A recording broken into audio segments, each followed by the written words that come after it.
Nagbabalik na naman ang inyong tagapaglingkod ng mga balita at pawang katotohanan lamang. Naging mainit nga na usapin sa mundo ng social media. Talaga naman na hindi na nagkawala itong sikuting ng norte na ito dahil talagang pananagutin na nga ito ng batas ng Pilipinas.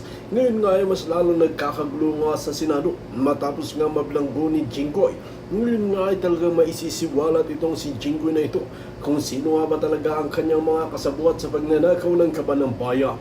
Dito nga natin mapapansin na talagang hindi na makakawala dahil nagkakagatan na rin ang magkakasama kung pera na ang pinag-uusapan.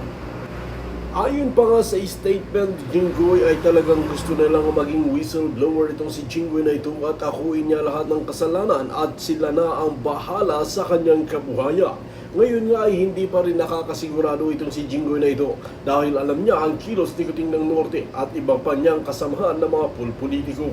Well mga kaibigan, kung kayo ang tatanungin ano ang inyong mga opinion, just comment below sa ating comment section. Para nga sa karagdagang informasyon, panoorin nga natin ang buong video. At kung bago ka lamang sa aking channel, huwag kalimutan i-click ang subscribe button at notification bell para lagi kang updated sa ating mga bagong video. At para sa sulit viewers natin dyan, maraming salamat sa walang sawang pagsuporta. Sa Vice President, parehas lang yan. Kasi spare tire. May nakalagay sa Constitution kasi minimum high school ba o college, no? Because pinapakita na anyone who has the heart and then dapat kalkalin natin yan. Tingnan natin yung logic of it. Why? We have to be very strict because tingnan nyo ngayon. At saka dapat yan, automatic yan, may hair follicle, etc. DNA test para may record na kagad, dental, etc. So that pagka patay na, yung pala, ang nakaupo, double. Right away, tapos ilagay natin, ang dami natin gagawin, correction ba? Pag umikot ang gulong. Okay, nasabi ko na yung tatlo, no? In the next few days, expect that one, they will delay. Procedures, hearings, yung talakayan, tatagalan nila para they have time para yung iba doon sa 13 masungkit nila to get the But basically, anong style is, kukuhanin nila yung majority para makuha nila yung Senate President because ang keyword, control. Control of the Senate, control of the majority, control of the activities, yung calendar ng mga gagawin. Control of the investigation, number 1. Control of the Inday Sara impeachment. And number 3, yung huling-huli, hindi ko pala nasabi, is the CONAS, control of the amendment of the Constitution via Constitutional Assembly. Yung tatlo na yon, mga kababayan, nakikita ko na in order na kanilang objective, ang tingin ko ang pinaka number 1 primary objective, yung anong tinatawag doon? Parang Robocop, di ba?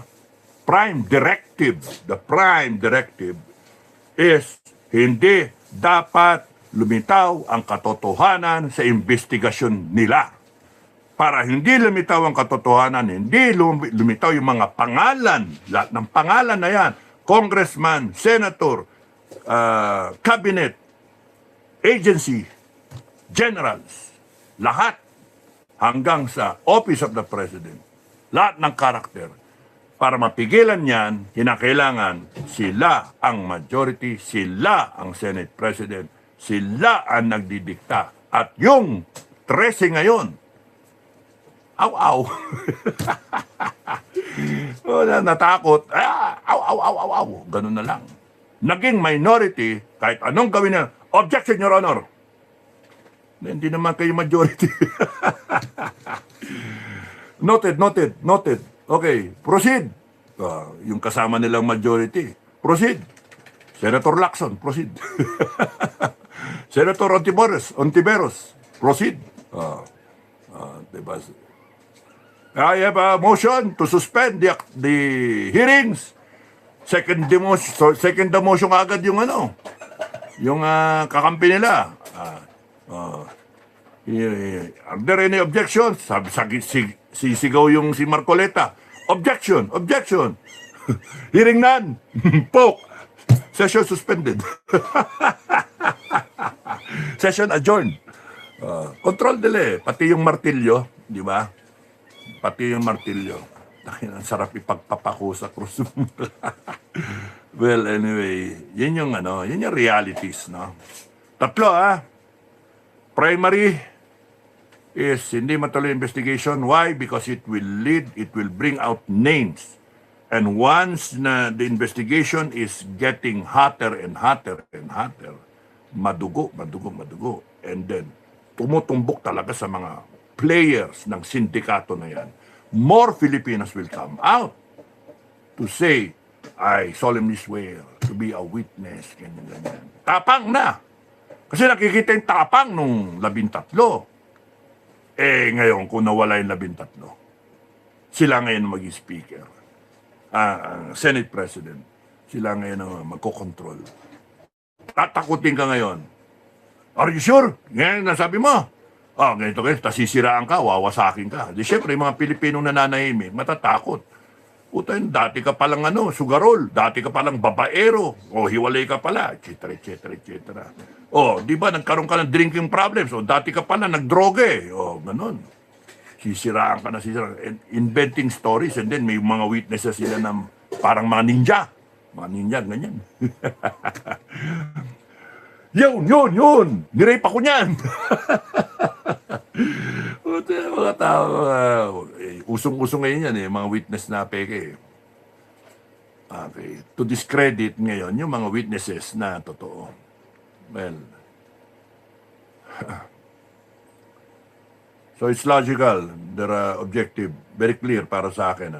Pangalawa, impeachment in Sara, if they control the House, they control the tempo, direction of the investigation, of the impeachment trial. They control the rules. Hindi pwedeng bumoto si Bato. At yung iba, kasi ang kinakailangan ng rules natin, control nila kunyari majority na, nakailangan rules natin, kinakailangan nandito sa plenary, nandito sa session hall, physically present, hindi pwede yung absent, hindi pwedeng online. Samantalang noon, pinayagan si De Lima na umattend online. Well, anyway, ganyan talaga sila. Pagkapabor sa kanila, pwede. Pagka hindi pabor, ayaw. Bastusan, bulagaan, sigawan, walk out. So I hope you understand what's happening. Ang Senado ay malapit ng masira. Ang Senado ay patapos na. Maraming salamat sa nanonood. 500. Nakita ko, malapit na ako isang oras. Babay na ako. Sorry sa mga... Thank you sa mga comment, Thank you sa mga comment ninyo. Ang huling comment ay si Tay. Hi. Sama naman ng pangalan. Linker, the fairness in their kingdom have seen that Inday Sara will indeed rule because she was destined before she was born. That's what they say. Linker, pity the anti-Duterte people because they already have everything written on their list. Speaking of list, mga kababayan, mga pro-Duterte, mga Inday Sara, make sure that you have a list of all those involved. May listahan dapat kayo para pagkaikot ng gulong. Sino dyan nakatanggap ng pera, itemize lahat listahan. Because we arrest them all. Lahat ng nagbendalo, arestado. Lahat ng tarantado, arestado. Lahat ng gago, arestado. Lahat ng tumarantado sa taong bayan, arestado. Walang biro. And we deputize everyone. All Filipinos. We deputize all Filipinos because we are the sovereign Filipino people. We have the power to do so. Wala ano, training. Hindi. Pagka nanlaban, baboy nyo. Ganun ang ano. Because we are in a state of revolution. Pag umikot ang gulong, revolution. Ang nakakatakot dyan, yung bloody revolution. Sana wag mangyari. Doon tayo papunta, doon tayo dinadala. Doon tayo dinadala ng mga ng sindikato. I just hope na it becomes a peaceful revolution. I just hope that God will intervene and the forces of darkness will all perish. One count. Or kaya the people will find the courage to believe and trust in God that God will protect each one of you. Kaya sinasabi ko na nga, 5-5 eh. 5-5. May isa na napahamak, may 4 na re-resback. May isa na masama ang dating, nanggugulo, may 4 na pipigil sa kanya para maiwasan ang madugo na resulta. Kaya lahat ng grupo, kung napapakinggan nyo ko, lahat ng leader, lahat ng naglalahok, malaki na ang problema natin. Okay lang kung ano yung nasa damdamin ninyo sa akin, requirement ko, 5-5. 5-5 para proteksyon ninyo, para proteksyon ng kabila, para hindi maging bakbakan. Because yung isang mainit ang ulo, pwedeng pigilin ng 4. Ang masama dyan, yung 5 mainit ang ulo, may pipigil na ibang 5. Pero kung lahat yan mainit ang ulo, sorry na lang sa inyo, administration. Ginalit nyo ng gusto eh. At least may control, may disiplina. Because you're going to break out eh, mga kababayan. You're going to break out of your shell and you're going to fight for your lives and for your future, for your children's future, for the country. And breaking out means na kailangan matapang kayo. Okay. Ito. Thank you. Nag-overtime yung aming groomer. Mula umaga gaya na nugupitan 19 na aso. Yan, ganda na. Ito lagi kong katabi. Si Ara, the first born, no? The first litter, the firstborn. Si Ara. Saan si Paraducci? Para advertisement tayo. Ito si Paraducci, si Farah.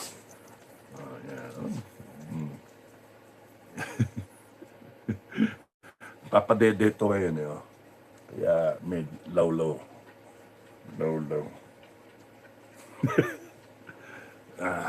Para baka bigatas. Papadede pa ito. Okay. Ito, lagi sumasampa sa akin to. Gusto niyang ganyan kami. Tulog kami ganyan. Ganyan kami. Mihilig ito. Hindi ako nakakatulog mihilig eh. Okay, maliwanag yan ha. Kaya guguloy nila, delay nila, mag-iingayan, batiktak, balit, nasa dulo ng dila ko, balitaktakan, pagalingan. Sometimes we have to bend the law. Imagine isang senator sabihin yun. Sumagot na may ombudsman. Yes, I agree. Ang toko yan. Imagine yung standard natin. Mga kababayan, we have to raise the standard. Seriously, we have to raise the standard. The standard for the president, standard for the parehas yung vice, no? There are ways of doing it. Standard for the congressmen and senators, standard for the department heads. Ang ganun ba? Tanggalin na natin yung commission of appointment. Tanggalin na natin yan. Kasi pressure yun eh. And hindi naman na masusunod. Hindi naman nasusunod yung ginagawang weapon, weaponize ang Commission of Appointments. Tignan niyo yung Gina Lopez, no? Dahil sa stern siya, sa mining, sa environmental degradation, seryoso siya as DNR. 3 beses siya inano sa Commission on Appointments, 3 beses siya nireject. Bakit? Yung mga members merong mga share sa mining ng Tokwayan. Kaya nga, kung wala ng Commission on Appointments,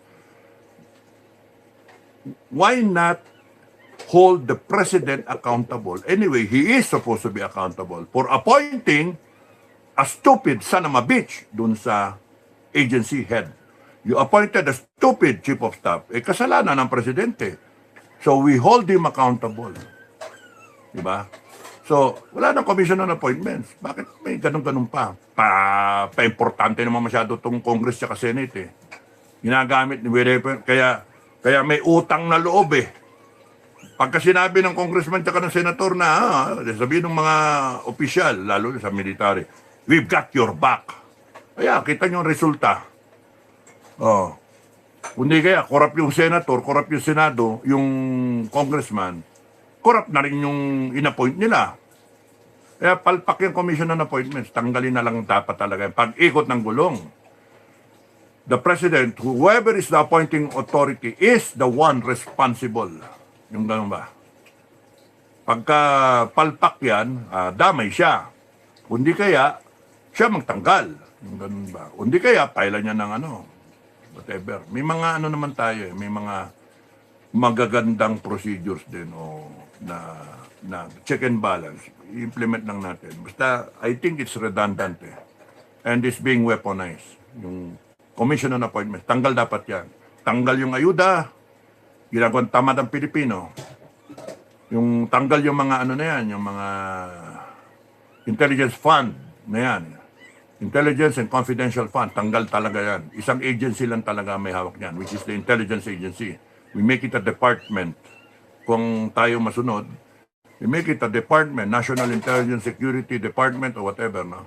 National Intelligence Coordinating Department or whatever. NISA, panahon ni Marcos. NICA, panahon ni Cory. National Intelligence Security Agency. From agency, gawin natin department, hawak niya lahat ng confidential intelligence fund. Sila ay accountable. So kung kailangan ng presidente, bakit kailangan ng presidente ng 4 billion na intelligence fund? Saan ang ginagamit doon? Bawal tanungin. Confidential nga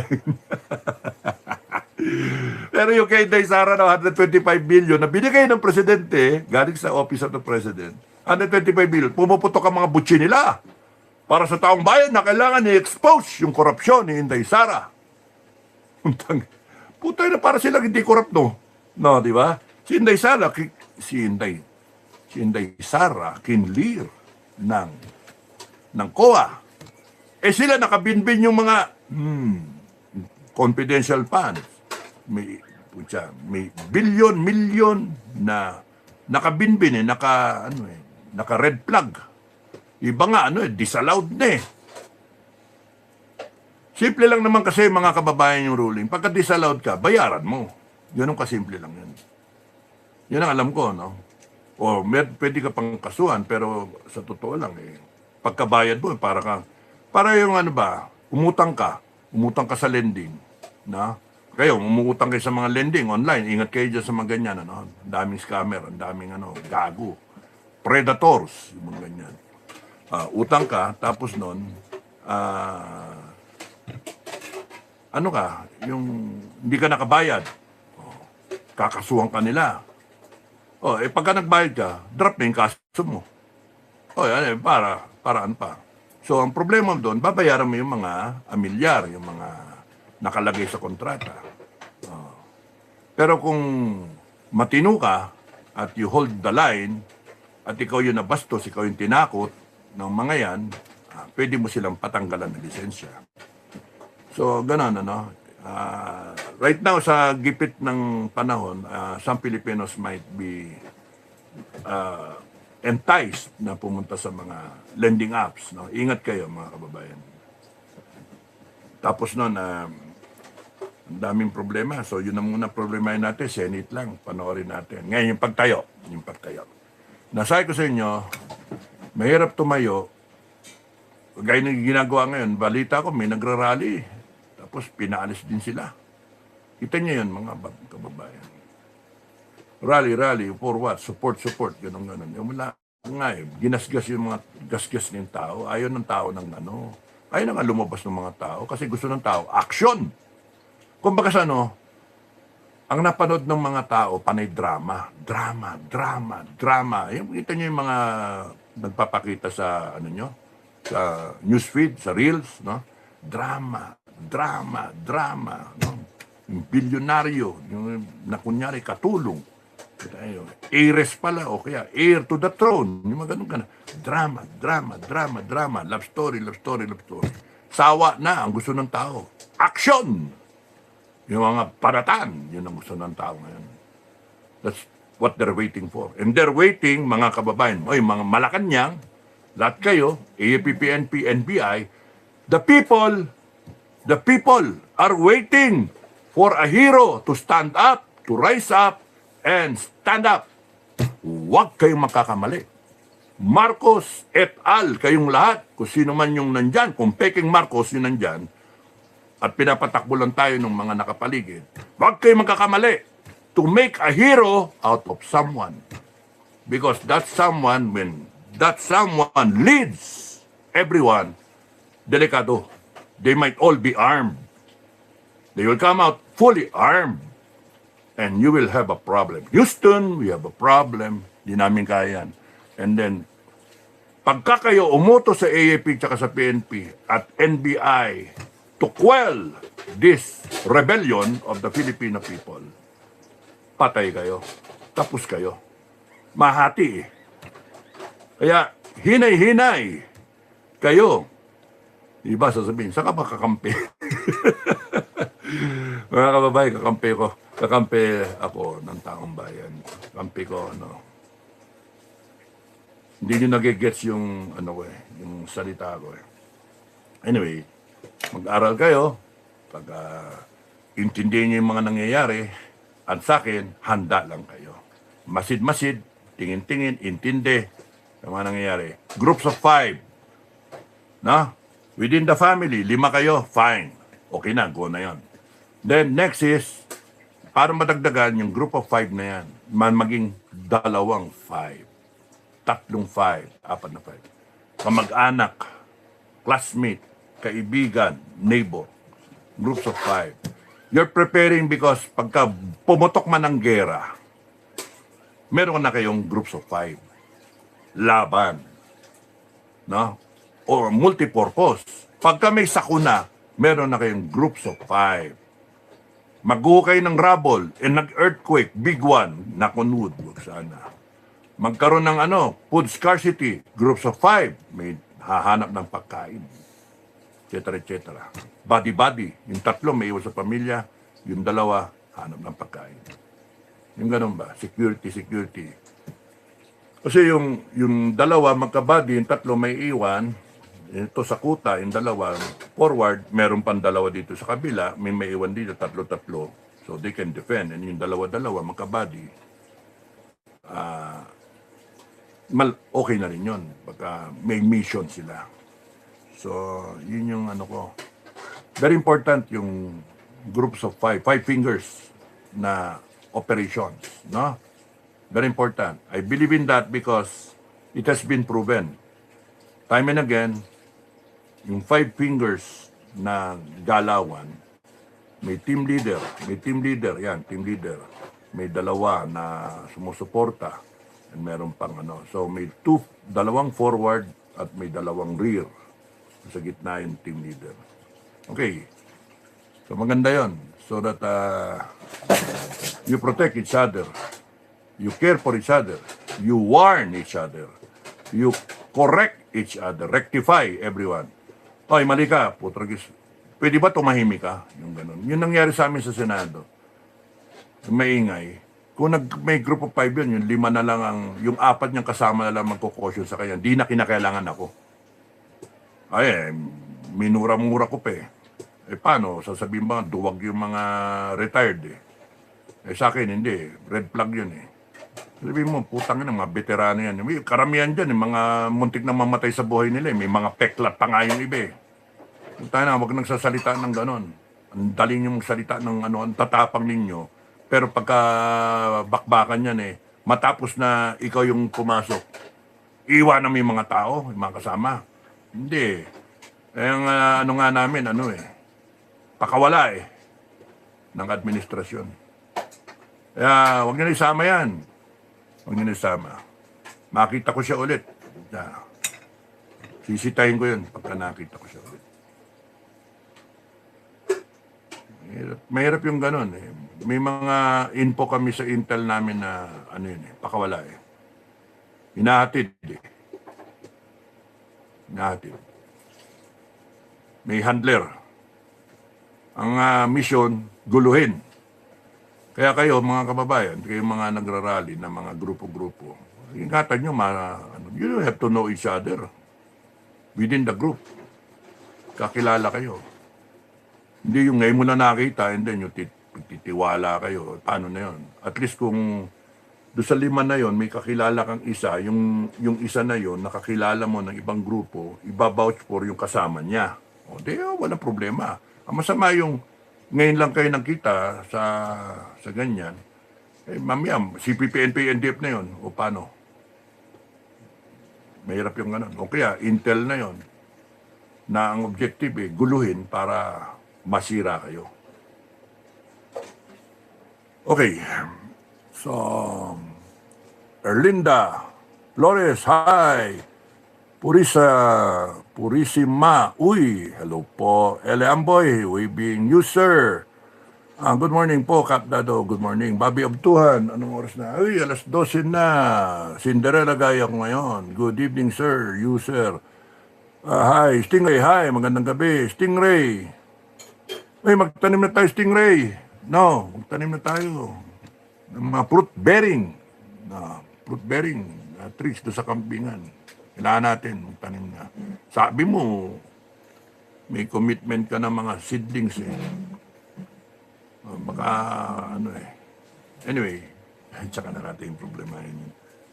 Yung mga kambing, mga sa kampingan, okay naman daw yung kambing. Ang report sa akin ni ang feedback sa akin ng mga tao, tsaka si Commander Falcon, okay naman.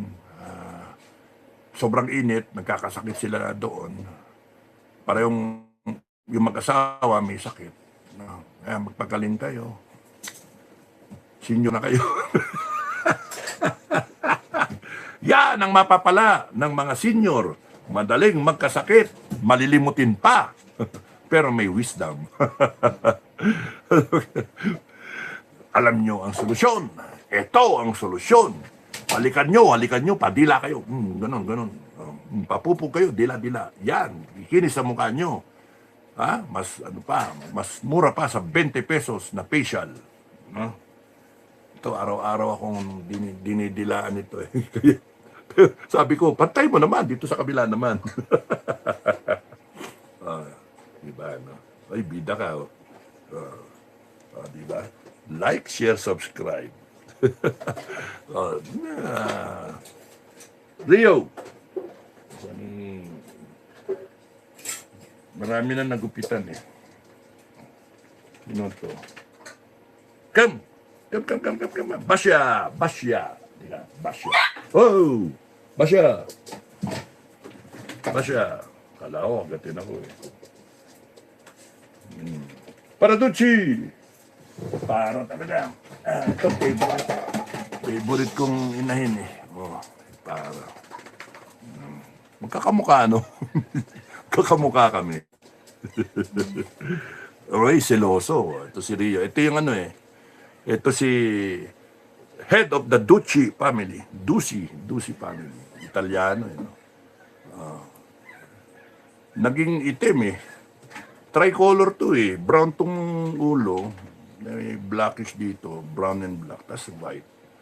Tricolor. Ngayon, tumanda eh. Nagkaganito yung kulay. Lahat ng anak. Sa 19 na aso, karamihan anak niya. No, ngayon meron pang 17 na tuta. 17 na tuta. Yun. Pakita mo ang sarili mo. Pakita mo. Yan.